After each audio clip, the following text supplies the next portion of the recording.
27 फरवरी class 10th गणित का paper समाप्त हो चुका है। अगर आप पेपर दे के आए हो और आपका कोड जैसा स्क्रीन पर देख पा रहे हो 822F22 है, तो जल्दी से अपने उत्तर मिला लीजिए। ऑफिशियल आंसर की से आपको हम मिला रहे हैं उत्तर, ठीक है। तो जल्दी से उत्तर मिला लीजिए अपने। और जो भी विद्यार्थी पहली बार चैनल को देख रहा है वो जल्दी से चैनल को सब्सक्राइब कर लीजिए, क्योंकि इस चैनल पर आपको सबसे पहले हम पेपर सॉल्यूशन कराते हैं। तो जल्दी से चैनल को सब्सक्राइब करो, लाइक करो और शेयर करो सभी को वीडियो। तो जल्दी से हम शुरुआत करते हैं। तो पहला क्वेश्चन आपकी स्क्रीन पर है, कह रहा है कि संख्याओं 24 और 40 का एचसीएफ क्या होगा। तो एचसीएफ इसका हो जाएगा 8, ठीक है। 8 का पहाड़ा दोनों में चला जाएगा, 8 24 8 45, पहले का बी। दूसरा क्वेश्चन कह रहा है कि द्विघात बहुपद 2x² + 3x + 7 के शून्यकों का गुणनफल क्या होगा। तो इसका फॉर्मूला होता है गुणनफल का फॉर्मूला होता है C/A, ठीक है। तो C इसमें हो गया 7 और A हो गया शुरुवाल, एक्स उसके साथ जुड़ते हैं उसे A बोलते हैं, ठीक है। और खाली x के साथ तो वो B होता है। तो C क्या हो गया 7, तो 7 और A कितना है 2, तो 7/2 इसका सही आंसर होगा ए, ऑप्शन सी हो जाएगा, ठीक। अगला क्वेश्चन, क्वेश्चन नंबर तीसरा कह रहा है कि यदि समीकरण x/3 - y/5 बराबर 1 में y बराबर 10 हो तो x का मान क्या होगा। तो प्यारे बच्चों यहाँ पर x का मान रख y का मान रख दो इस जगह पर। जब y का मान रखेंगे तो x/3 - 10/5 बराबर 1, तो 5 से इसे काटेंगे 2 बार, माइनस के 2 इधर पहुंच जाएगा तो प्लस के 2 हो जाएगा, तो जुड़ के यहाँ पर 3 हो जाएंगे। तो x/3 बराबर 3, 3 गुणा 3 में कर देंगे तो यहाँ x बराबर हो जाएगा 3 × 9, तो x का मान हो जाएगा 9, ऑप्शन नंबर सी सही हो जाएगा। अगला प्रश्न, क्वेश्चन नंबर 4 कह रहा है कि द्विघात समीकरण x² - 3x = 0 के मूल क्या होंगे। तो इसके फैक्टर करेंगे, गुणा करके आ जाए 2 और जोड़ करके आ जाए 3। तो इसमें हम करेंगे तो x² - 3 + 2, माफ़ कीजिए 2 + 1, 2 + 1 हो जाएगा इसका, और x और प्लस के 2। तो इससे करेंगे हम x² - 2x - x प्लस के 2, x कॉमन ले लेंगे तो x - के 2 और यहाँ 1 कॉमन तो x - के 2, तो फैक्टर हो जाएंगे, एक ब्रैकेट में x - के 1 और एक ब्रैकेट में x - के 2। तो मूल हो जाएंगे दोनों, मूल जो हो जाएंगे दोनों प्लस के होंगे, 1 और 2, 1 और 2, ऑप्शन नंबर ए सही 4 का, ठीक है। पांचवा प्रश्न पूछा गया है, AP 4 7 माफ़ कीजिए 10 7 4 का 30वां पद क्या होगा।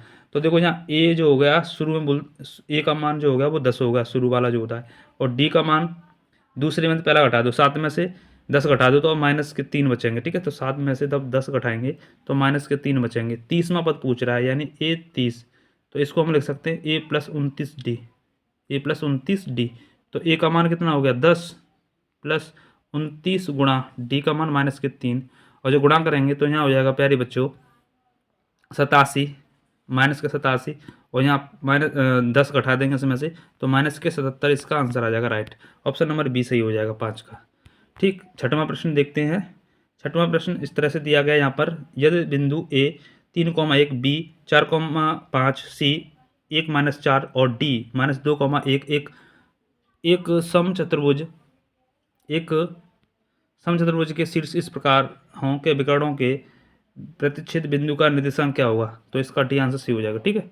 अगला प्रश्न नंबर 7वां कह रहा है कि कौन सा कथन सही है। तो इसमें डी सही हो जाएगा, सभी सर्वांग सम आकृतियां समरूप होती हैं, सी सही हो जाएगा। इसके बाद 8वां प्रश्न देखते हैं।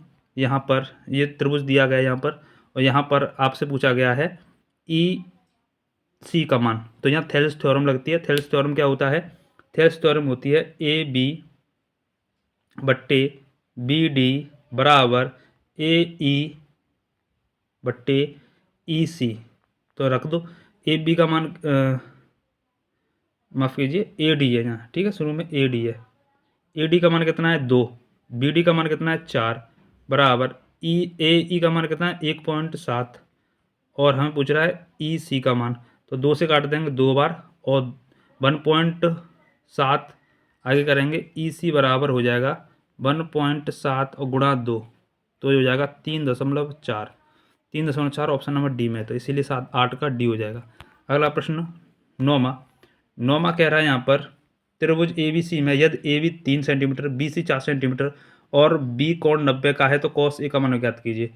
तो यहाँ पर इस तरह से बनाएंगे, तो बी जो है 90 का है, ए ऐसे हो जाएगा ऊपर वाला, सी जी हो जाएगा।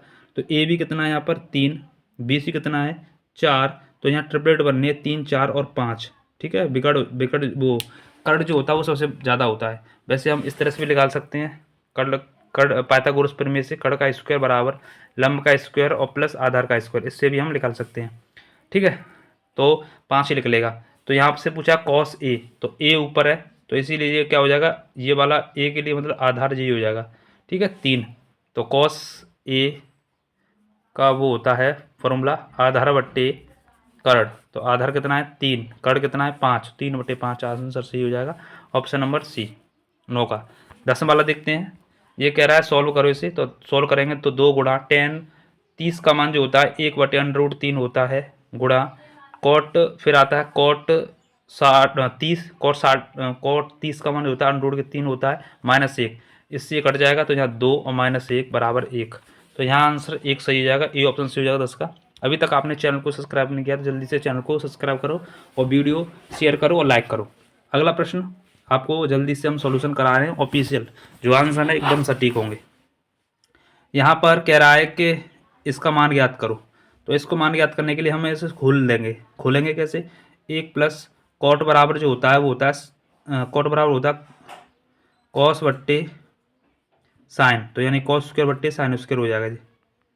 ठीक, ऐसे नीचे आ जाएंगे 1 प्लस टेन जो होता है वो साइन स्क्वायर बट्टे कॉस स्क्वायर होता है, ऐसे लिख लेंगे। लिखने के बाद यहाँ से गुणा कर दो, इसका इसमें कर देंगे तो ये हो जाएगा यहाँ पर साइन स्क्वायर ए प्लस कॉस स्क्वायर ए बट्टे साइन स्क्वायर, ऐसे नीचे ही कर देंगे, नीचे इसका इसका गुणा कर देंगे तो यहाँ हो जाएगा कॉस स्क्वायर ए प्लस साइन स्क्वायर ए बट्टे कॉस स्क्वायर ए, तो इससे कट जाएगा जी, और ये कॉस स्क्वायर ऊपर पहुंच जाएगा।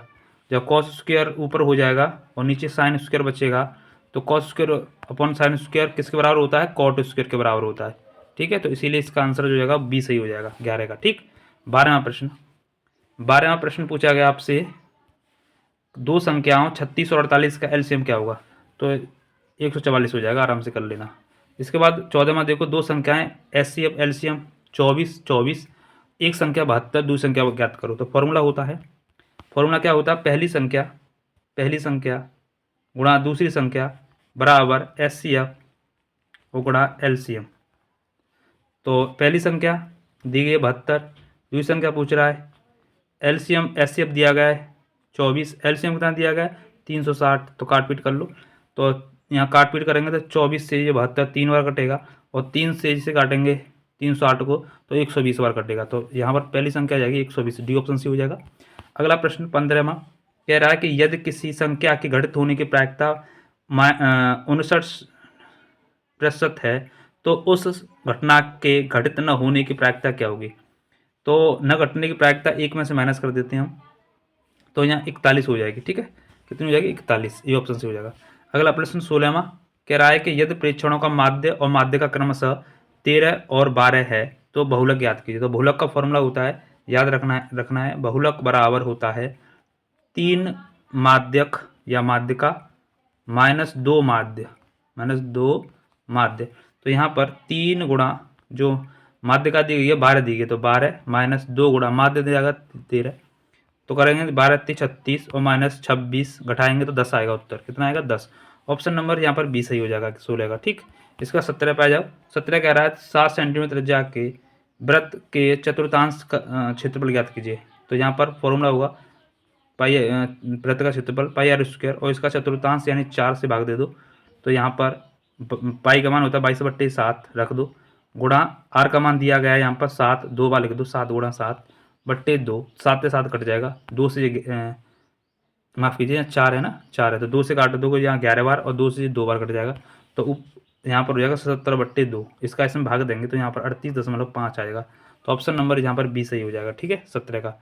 इसको 18वां प्रश्न देखेंगे। 18वां प्रश्न हमारा दिया गया है, तो यहाँ पर तो प्यारे बच्चों यहाँ 18वां प्रश्न है, यदि दिया गया है 600 सेंटीमीटर क्यूब आयतन के एक ठोस बेलन में से उसी ऊंचाई और उसी व्यास का एक शंक्वाकार खोल काट लिया जाता है तो शेष बचे ठोस का आयतन क्या होगा। तो यहाँ डी ऑप्शन सही हो जाएगा इसका 400 सेंटीमीटर क्यूब। 19वां प्रश्न कह रहा है कि बारंबारता सारणी का माध्य का ज्ञात करो। निकालने के लिए हमें संचयी बारंबारता निकालनी होती है। संचयी बारंबारता यानी CF कैसे निकालते हैं, पहले को ऐसे रख देते हैं तो 8, फिर दूसरे में जोड़ देते हैं तो 8 और 12 कितना होगा 20, और 20 में फिर 17 जोड़ेंगे तो यहाँ पर हो जाएगा 37, 37 में 13 जोड़ेंगे तो यहाँ पर 50, और 50 में 7 जोड़ेंगे तो 57, और 57 में 3 जोड़ेंगे तो 60। फिर n का मान यहाँ पर n का मान जो होगा 60, 2 से भाग दे देंगे 60 में, 60 में जब 2 से भाग देंगे, 60 में 2 से भाग देंगे तो उतना आएगा 30, और 30 किस श्रेणी में आता है तो 30 जो है तीसरी वाली श्रेणी में आएगा, तीसरे वाले में। अब तीसरा कौन सा है यहाँ पर जे दिया 30 से 40, तो 30 से 40 यहाँ सी ऑप्शन में दिया गया, ये आंसर सी हो जाएगा। अगला प्रश्न 20वां कह रहा है कि बहुलक ज्ञात कीजिए। तो बहुलक क्या होता है, जिसकी बारंबारता सर्वाधिक होगी उसके ऊपर वाला बहुलक कहलाएगा। तो सर्वाधिक बारंबारता किसमें 5 है, तो 5 के ऊपर वाला बहुलक होगा 12 और 16, 12 और 16 किसमें सी ऑप्शन में, ठीक है, माफ़ कीजिए 12 और 16 डी ऑप्शन में। तो यहाँ पर 20 का डी आंसर हो जाएगा। तो ये हमारे आपको सॉल्यूशन हमने आपको करा दिया। आपके कितने आंसर बनने हैं जल्दी से कमेंट बॉक्स में कमेंट करें, और वीडियो को लाइक करें, शेयर करें, और चैनल को सब्सक्राइब करें। धन्यवाद। जय हिंद, जय भारत, वंदे मातरम, जय सीताराम।